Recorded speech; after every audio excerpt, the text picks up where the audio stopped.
हमने शहर को दी एक नई पहचान, हम हैं सिंघानिया बिल्डकॉन।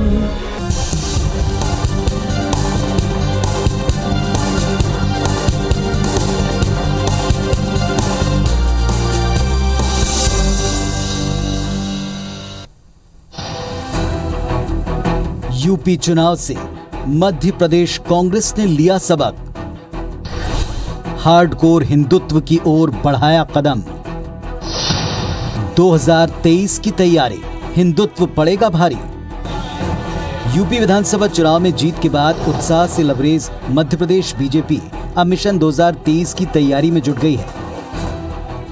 पार्टी को उम्मीद है कि जिस तरह हार्ड हिंदुत्व का एजेंडा यूपी में कारगर साबित हुआ, मध्य प्रदेश में भी असरकारक साबित होगा। दूसरी ओर कांग्रेस यूपी के नतीजों से सबक लेकर अब नई रणनीति के तहत चुनाव मैदान में उतरने की तैयारी में है। बहुसंख्यक वोटर्स को साधने कांग्रेस भी अब हार्ड हिंदुत्व की तरफ कदम बढ़ाने जा रही है, ताकि वो बीजेपी के हार्ड हिंदुत्व का मुकाबला कर सके। इसके लिए कांग्रेस कमलनाथ सरकार कार्यकाल में हुए धर्म कर्म, राम वनगमन पथ, महाकाल मंदिर का जीर्णोद्धार के लिए 300 करोड़ का बजट, महाकाल से ओंकारेश्वर तक ओम सर्किट का निर्माण, पुजारियों का मानदेय बढ़ाना, 1000 गौशालाओं का निर्माण, पवित्र नदियों की स्वच्छता और संरक्षण के काम, इन सभी को जनता के बीच पहुंचाने की तैयारी में है। कांग्रेस को उम्मीद है कि बहुसंख्यक वोटर्स को रिझाने की इस कवायद में वो जरूर कामयाब होंगे। तो भारतीय जनता पार्टी के झूठ का तिलस्म हम लोग तोड़ेंगे।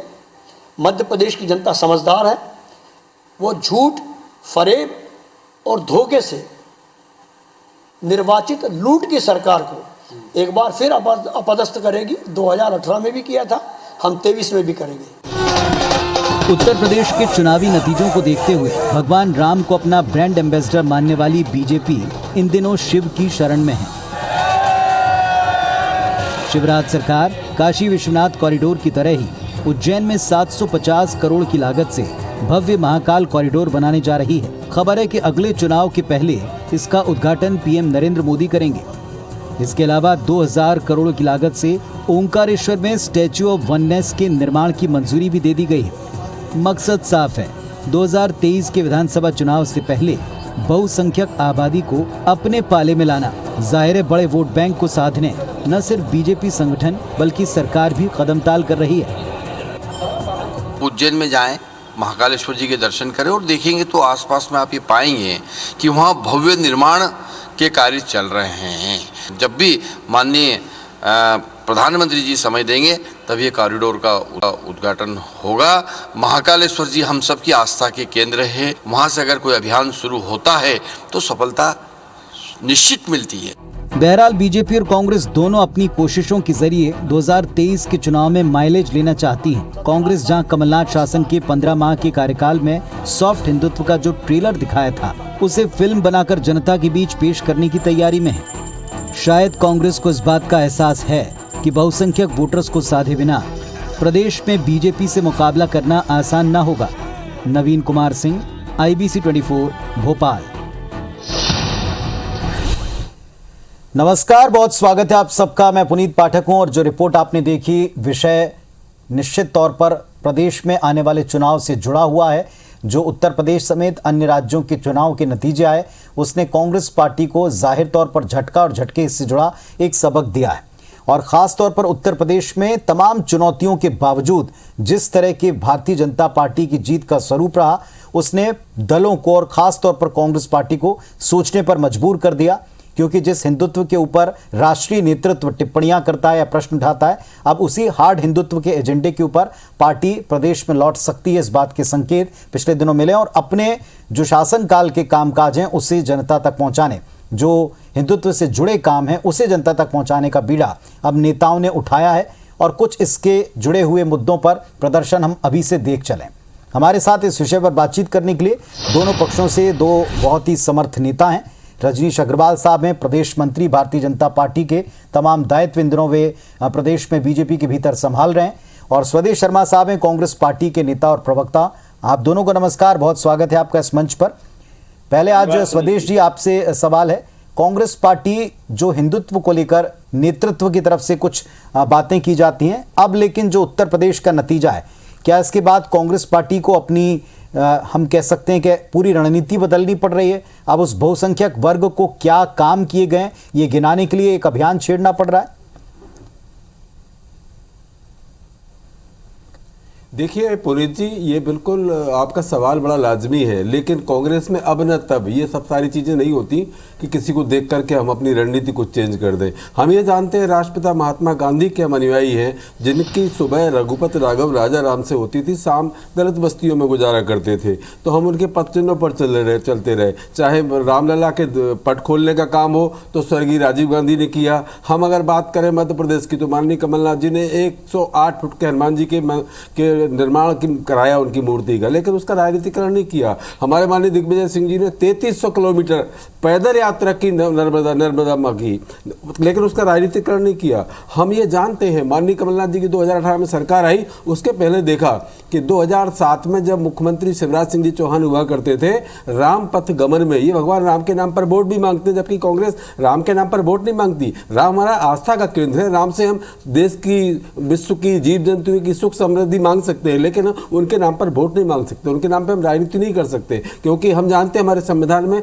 सभी धर्मों को अपने अपने तरीके से मनाने की आज़ादी है। लेकिन इस पार्टी राम की नाम बात करती है। राम पथ गमन में 2010 में इन्होंने 10 रुपए आवंटन किया था, बजट 10 रुपए 2007 में, आप रिकॉर्डेड है, आप देख सकते हैं।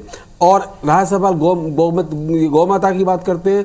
गौ माता की स्थिति आज ये है कि राजधानी की बैरसिया में गायों के कंकाल दिखाई दे रहे हैं, चाहे हम इंदौर के पेडमी की बात करें, या हम मुरैना की बात करें, या हम टीकमगढ़ की बात करें, या हम सतना की बात करें, गायों की लगातार मौतें हो रही हैं। माननीय कमलनाथ जी ने जब मुख्यमंत्री पद की शपथ ली, उन्होंने देखा, शपथ लेने के पहले की एक घटना है, मैं आपको याद दिला दूं, मीडिया को याद होगा, जब मुख्यमंत्री बनने वाले थे, हम बहुमत में आ चुके थे, लेकिन आचमन के लिए मां सिप्रा में जल नहीं था उस दिन। माननीय कमलनाथ जी ने नहरों से जल छुड़वाने का काम किया। माननीय कमलनाथ जी ने कार्य योजना 300 करोड़ की तैयार की महाकाल के विस्तार के लिए, उनके विकास के लिए। माननीय कमलनाथ जी ने राम पथ गमन की तैयारी की। माननीय कमलनाथ जी ने पुजारी, जो पुजारी पूजा करता है उसका पेट का गुजारा कैसे होता है, उसका मानदेय बिल्कुल कम था। ये धर्म की राजनीति करते हैं, लेकिन इन हिंदुओं से, इनको पुजारियों से इनको कोई मतलब नहीं है। इनको सिर्फ भगवान राम के नाम से वोट मांगना है। हमें वोट नहीं मांगना उनके नाम से, हमें ये पता है भगवान हमारी आस्था का केंद्र है। तो पुजारियों का मानदेय बढ़ाने का काम माननीय कमलनाथ जी ने किया।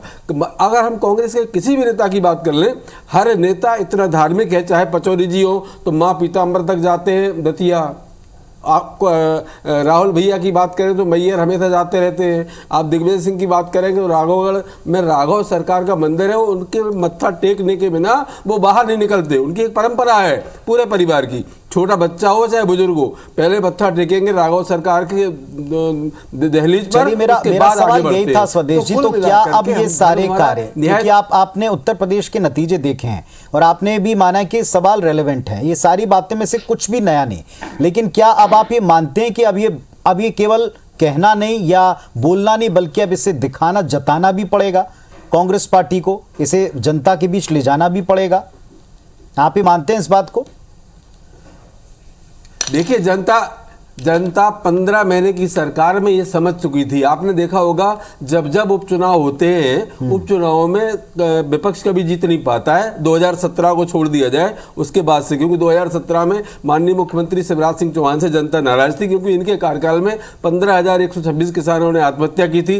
कांग्रेस को समर्थन मिला और मैं समझता हूँ 2017 में 3 बाई इलेक्शन हुए, तीनों कांग्रेस जीती थी। कुल मिलाकर के अब जो चुनाव हुए थे, इन चुनाव में ग्वालियर चंबल संभाग में हम 9 सीटें जीते थे और 1 सीट तो वो जीते थे जिनकी दम पर यह सरकार बनी, जिस दिल से यह सरकार बनी, श्री ज्योतिरादित्य सिंधिया, जिन्होंने खुद वोट भी डाला था ग्वालियर पूर्व में, 16 में भाजपा को वोट दिया था, वो सीट कांग्रेस ने जीती। कुल मिलाकर के कांग्रेस के साथ लोग हैं, कांग्रेस के साथ जनता है, कांग्रेस के साथ कार्यकर्ता है। और ये परिणामों की बात अगर की जाए तो 2017 में, पुनीत जी आप विद्वान पत्रकार हैं, 1 मिनट 30 सेकंड से ज्यादा नहीं लूंगा, 2017 में भी कमोबेश ऐसे ही परिणाम थे।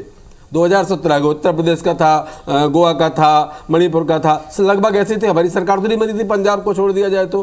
पंजाब में इनको कुछ मिल नहीं पाया, इनका तो कुछ खाते ही नहीं खुल पाया, इनकी ये स्थिति रही। कुल मिलाकर के इतना जरूर हुआ, उत्तर प्रदेश में हमने सारे 403 विधानसभाओं में चुनाव लड़ा, हमारी कार्यकर्ता की फौज तैयार हुई और हमारा कार्यकर्ता स्टैंड हुआ है। प्रियंका गांधी जी निरंतर हर मुद्दे को उठाती रही, किसी भी पक्ष ने उठाने की जरूरत नहीं। स्वदेशी हर मुद्दे पर विस्तार से बात करते हैं, लेकिन आज अपने थोड़ा मुद्दे के ऊपर फोकस करना चाहते हैं। रजनीश अग्रवाल साहब, असल काम किया कमलनाथ सरकार ने और अब उसे जनता के बीच में ले जाना। जी देखिए, किसने क्या काम किया जनता भली भांति समझ रही है, और जो लोग हिंदुत्व को गरियाते एक मिनट सुन लेते हैं, फिर इस बात में आपके पास आऊंगा। जानती है। देखिए, मैं बिल्कुल पुनीत जी विनम्र निवेदन करूंगा, बीच में बोलने का आदी नहीं हूँ। अगर समय देंगे तो मैं बात करूंगा, नहीं तो कोई मतलब नहीं है। 108 फुट की आज ही देखा होगा आपने इस सरकार का। आदरणीय स्वदेश जी, रजनीश जी को सुन लेते हैं, इसके बाद फिर आप अपनी बात रखिएगा। जी रजनीश जी, अपनी बात कहें। पुनीत जी, मुझे लगता है कि आपसे अपेक्षा है कि आप बीच में अगर आवाज आए तो उनकी आवाज बंद कर दें, क्योंकि मैं इस प्रकार की हरकत नहीं करता।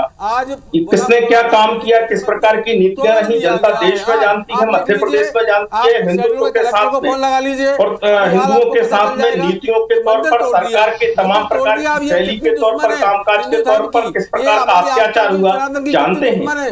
नागरिकता संशोधन कानून आया था 15 महीनों के बीच में, धारा 144 लगी थी, लेकिन गुंडों की जिस प्रकार से रैली निकलती है, संविधान की धज्जियां उड़ाई जाती हैं, राष्ट्रपति से लेकर प्रधानमंत्री से लेकर महामहिम राज्यपाल तक को वहां जिस प्रकार के नारे लगाए जाते हैं, वो नारे में आपके चैनल पर नहीं दोहरा सकता।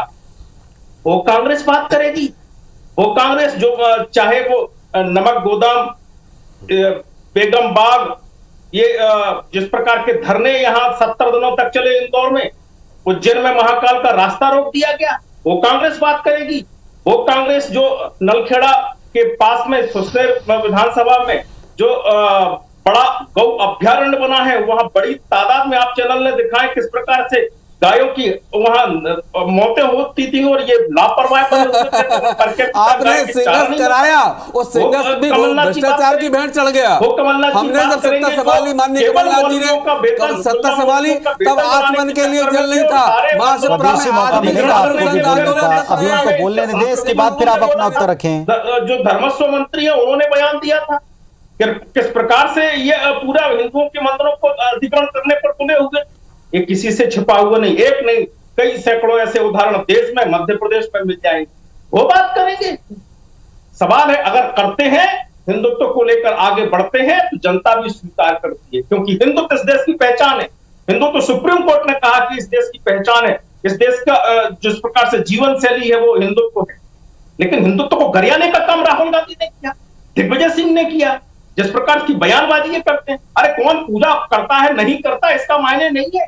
आप सरकार के बतौर एक राजनीतिक दल के बतौर हिंदुओं के प्रति क्या भावना रखते हैं, किस प्रकार का द्वेष रखते हैं, किस प्रकार की ईर्ष्या के साथ में अनाचार अत्याचार करते हैं, वो किस प्रकार की मुस्लिम तुष्टीकरण की राजनीति करते हैं, वोट बैंक की राजनीति करते हैं। सवाल वो है। हम तो पहले भी जब 15 साल से सरकार में आए, तीर्थ दर्शन योजना चलाई मुख्यमंत्री ने बिना किसी भेदभाव के, मुख्यमंत्री कन्या विवाह योजना चलाई बिना किसी भेदभाव के, चाहे मुस्लिम की बेटी हो या हिंदू की बेटी हो, उसका भी विवाह होगा और इसका भी विवाह होगा। तीर्थ दर्शन में सभी धर्मों के तीर्थ स्थानों पर होंगे, लेकिन हम अपनी अस्मिता के, अपनी पहचान के साथ किसी प्रकार का धोखा नहीं कर सकते। जिस प्रकार का धोखा, जिस प्रकार का षड्यंत्र कांग्रेस लगातार करती रही, जिस प्रकार की बयानबाजी,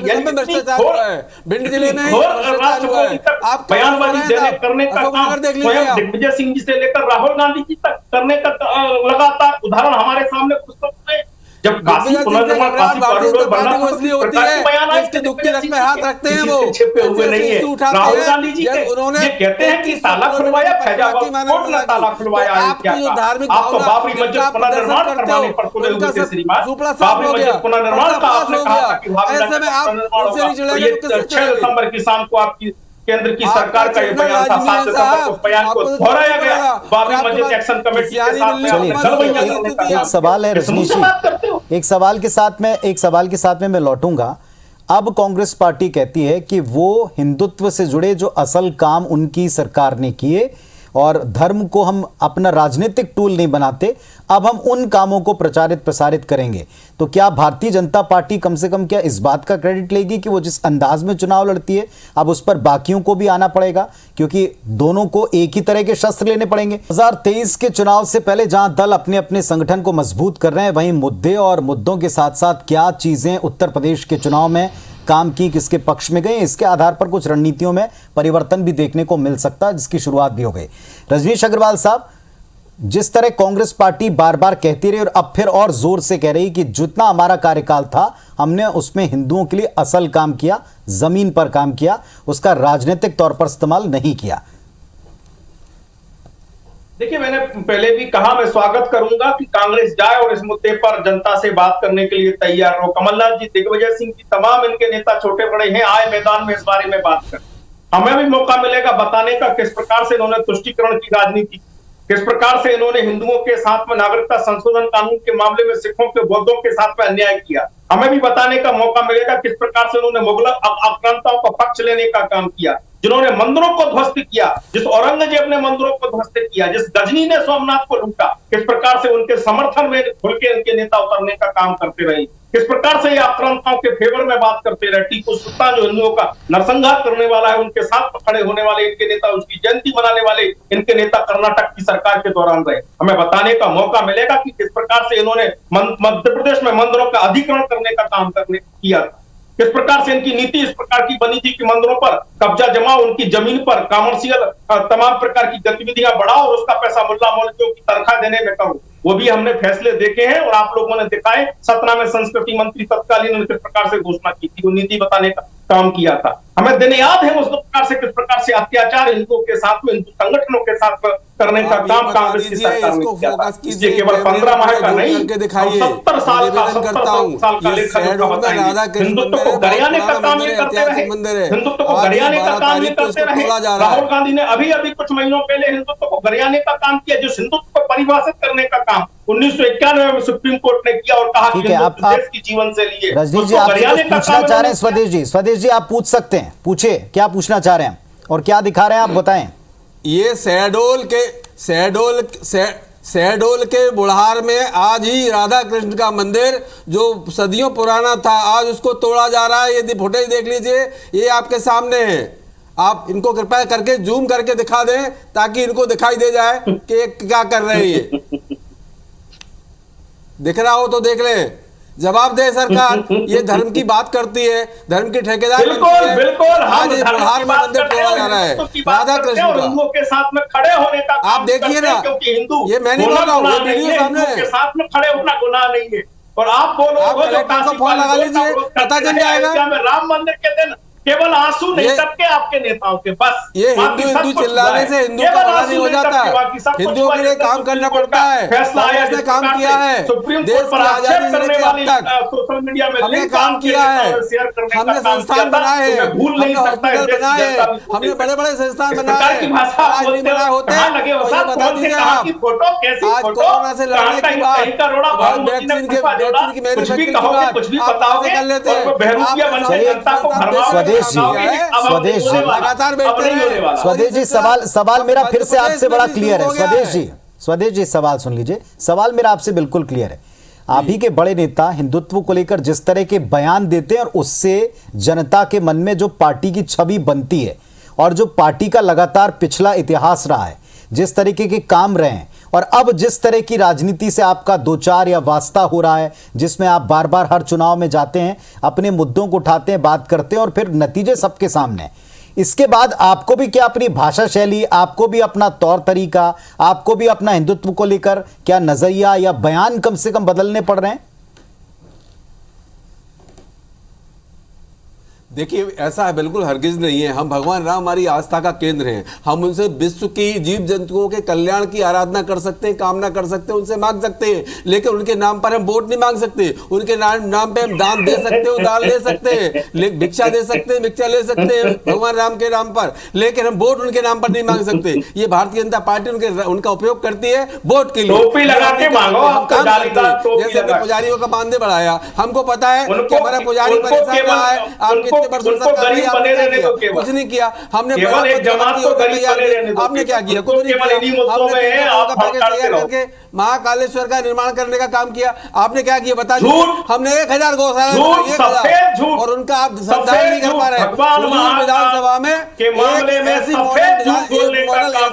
गौशाला बनकर तैयार हो गई है जिसको लाइट का कनेक्शन आप नहीं दे पा रहे। और इतनी मॉडर्न गौशाला है वो, अगर आपको दिखाऊंगा आईटीसी ने स्टोरी की है उस पर, पहले से ही आंखें खुल जाएगी, जिसमें हम लाइट का कनेक्शन नहीं दे पाए। गायें हमारी मर रही है, आप क्या काम कर रहे हो?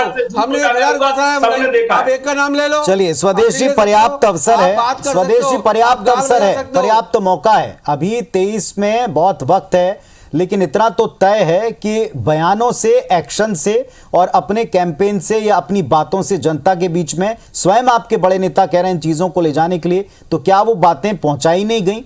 क्या वो पहुंच नहीं पाई? क्या उनका असर नहीं हो पाया? इस पर जरूर वर्कआउट करना पड़ेगा। क्या पहुंचेगा साहब? झूठ चलिए रजनीश जी और स्वदेश जी, फिलहाल आप दोनों का बहुत धन्यवाद। लेकिन अभी आने वाले समय में इस मुद्दे पर कितना माहौल गर्माता या क्या दोनों तरफ से तर्क आते हैं, जनता बहुत ध्यान से सुन रही। नमस्कार।